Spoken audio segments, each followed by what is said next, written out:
एक बात की है, उन्होंने कहा जी operation Sindoor is not over yet. इसका क्या मतलब है?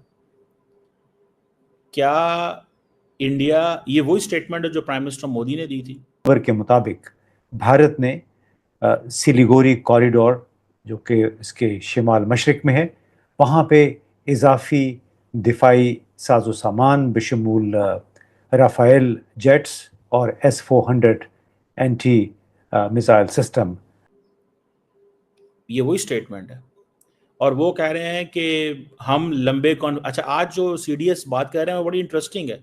वो कह रहे हैं कि हम लंबे कॉन्फ्लिक्ट में नहीं जाना चाहते। ये जो दोनों इंटेलिजेंस है, अब ये क्या कर रहे हैं, भारत और सऊदिया मिलकर दिफाई तरबियत, इंटेलिजेंस शेयरिंग और इंसदाद दहशतगर्दी, जबकि पाकिस्तान की अब जो है जब से। नमस्कार दोस्तों, भारत के सीडीएस अनिल चौहान जी की तरफ से बयान आया है कि ऑपरेशन सिंदूर अभी भी खत्म नहीं हुआ है, क्योंकि ऑपरेशन सिंदूर अभी भी जारी है। भारत किसी भी वक्त पाकिस्तान में घुस करके एयर स्ट्राइक कर सकता है, क्योंकि भारत के द्वारा तय किए गए कई आतंकी ठिकाने बचे हुए हैं।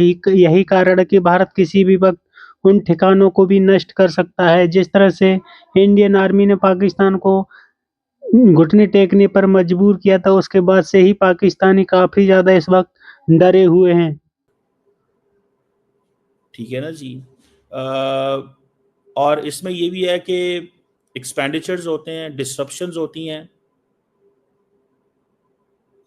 और जैसे हमने बालाकोट का देखा, ठीक है ना जी। और वो जिक्र कर रहे हैं कि जो ऑपरेशन पराक्रम हुआ था, ठीक है ना जी। सो इंडिया ये समझता है कि इंडिया की ग्रोइंग इकोनॉमी है, और इस ग्रोइंग इकोनॉमी में फॉर एग्जांपल इस वक्त जो 2024-25 में फॉरेन डायरेक्ट इन्वेस्टमेंट है, that is $380 million in India. India समझता है कि ये इन्वेस्टमेंट बिलियंस ऑफ डॉलर्स में होती थी, लेकिन ये मिलियंस में आ गई है। वाई? सो इंडिया अफोर्ड नहीं कर सकता। अगर आपको याद हो, 2-3 दिन पहले जब ये सारी बात चल रही थी, तो पाकिस्तान के भी chairman joint chief of staff committee ने एक इंटरव्यू दिया था, और वो उन्होंने इंटरव्यू दिया था रॉयटर्स को, और उन्होंने ये कहा था कि whole of India and whole of Pakistan will be influenced by this war. और उसमें कहा था कि पाकिस्तान के चेयरमैन जॉइंट चीफ ने कहा था कि इंडिया की जो मेजर इकोनॉमिक हब्स हैं हम उसको ऊपर हमला करेंगे। The same India will do to Pakistan. जिस तरह इंडिया पाकिस्तान की इकोनॉमिक इंडस्ट्री को, बिजनेस इंडस्ट्री पे हिट करेगा, पाकिस्तान भी इंडिया के उधर करेगा।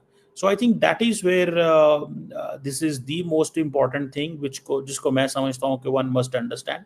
और ये जो एक तरफ कह रहे हैं ऑपरेशन सिंदूर जारी है, दूसरी तरफ ये कह रहे हैं कि हम बहुत ज़्यादा एक्सपेंडिचर्स आते हैं, डिस्ट्रप्शंस होती हैं, और जैसे हमने बालाकोट में देखा, डिप्लॉयमेंट करनी पड़ी और मोबिलाइजेशन करनी पड़ती है, और ऑपरेशन सिंदूर ख़त्म भी नहीं है, और there is a temporary cessation of hostilities, और हमें कोई ज़रूरत नहीं है कि हम अपने गार्ड को अप रखें। सो एक तरफ ये बात है कि वापस आ गए हैं सारे के सारे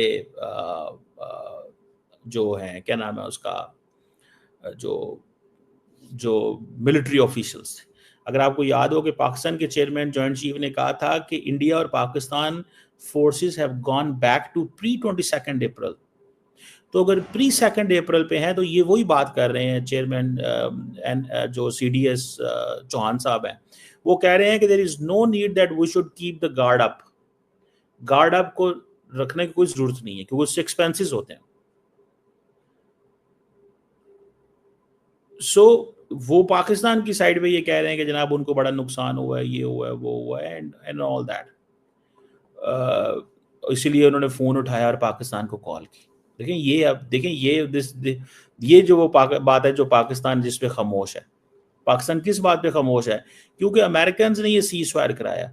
इंडिया कह रहा है जी नहीं, ये सीज फायर तो जो है वो पाकिस्तान के कहने पे हुआ। समझ रहे हैं आप बात को? इंडिया कह रहा है कि ये सीज फायर जो है वो तो पाकिस्तान के कहने पे हुआ है। पाकिस्तान क्या कहता है कि ये सीज फायर अमेरिकन ने कराया। You are getting my point? That is something important. Never underestimate, इस चीज को अंडर एस्टिमेट नहीं करना चाहिए। इस चीज को अंडर एस्टिमेट नहीं करना चाहिए। ये जो चीज है, ये जो पॉइंट ऑफ व्यू है कि एक तरफ हम ये देखते हैं कि इंडिया जो है वो कहता है जनाब अब हमारे मामला तय पा गए, दूसरी तरफ कहता है नहीं मामला तय नहीं पाए, ऑपरेशन चल रहा है लेकिन हमने गार्ड भी अप नहीं करना।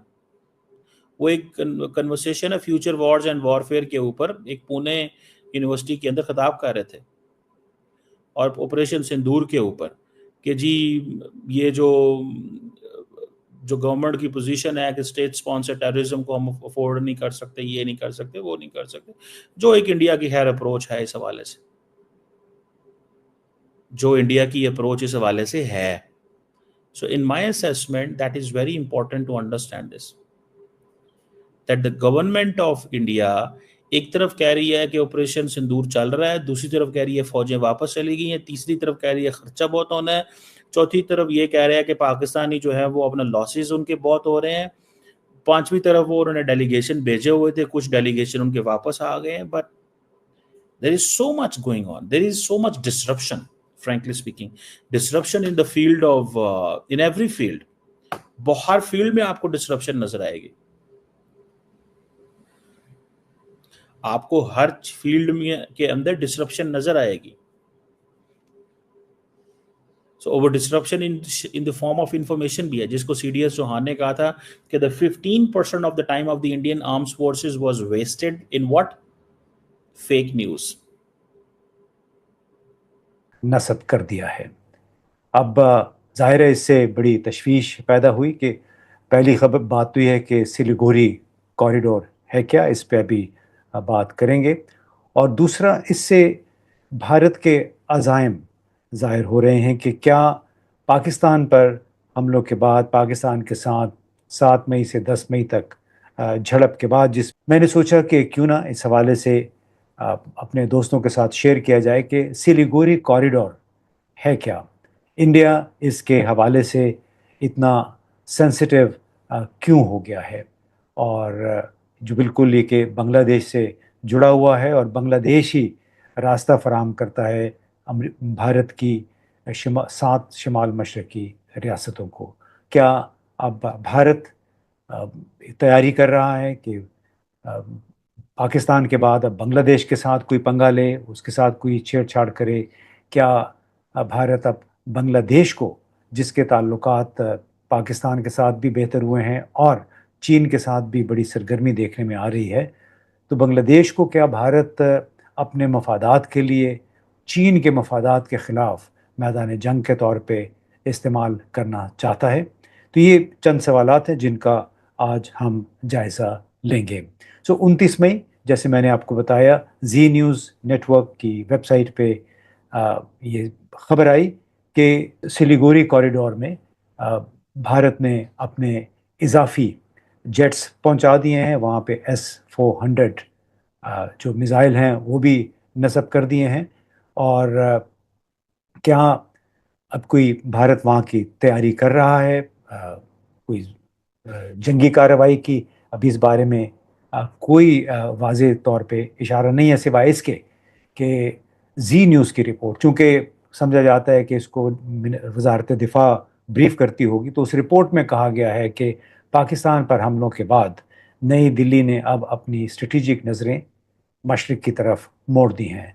अब जी न्यूज़ की रिपोर्ट में ये भी कहा गया है कि हिंदुस्तान ने अपने सबसे कमज़ोर लेकिन स्ट्रेटेजिकली तस्वीराती तौर पर अहम सिलीगुड़ी कॉरिडोर में फ़िज़ाई दिफाई निज़ाम को मज़ीद मौसर बनाया है। इस रिपोर्ट में ये कहा गया है कि पाकिस्तान के साथ कशीदगी कम होने के बावजूद भारत की नज़रें अब बीजिंग और ढाका पर हैं। अब ये जी न्यूज़ की रिपोर्ट है, ये जहन में रखिएगा कि पाकिस्तान के साथ कशीदगी, जो कि शायद वो सीज़ फायर किया, बाकायदा जनरल साहिद शमशाद मिर्ज़ा ने तस्दीक भी कर दी है कि अब भारत की नज़रें बीजिंग और ढाका पर हैं। भारत भूटान सरहद के करीब हालिया चीनी फ़ौजी मशकें और बांग्लादेश में तेज़ी से बढ़ते हुए सियासी तब्दीलियों ने नई दिल्ली को चौकन्ना कर दिया है।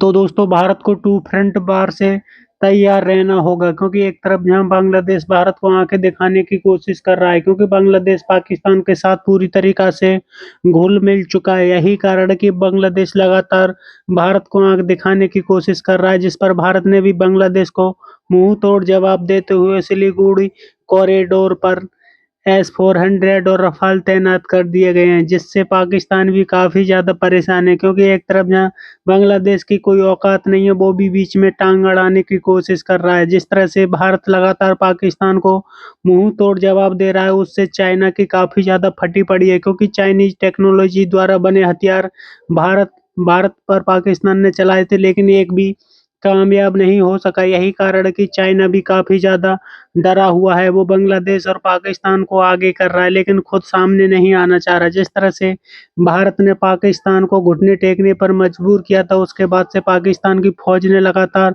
भारत से सीज़ फायर की गुहार लगाई थी, लेकिन अब पाकिस्तानियों को लगता है कि भारत फिर से पाकिस्तान पर एयर स्ट्राइक कर सकता है। आपकी क्या राय कमेंट में ज़रूर शेयर करें। यदि आप चाहें अपने चैनल को सब्सक्राइब करें, वीडियो पसंद आए तो लाइक करें, कमेंट करें और शेयर करें। जय हिंद, वंदे मातरम।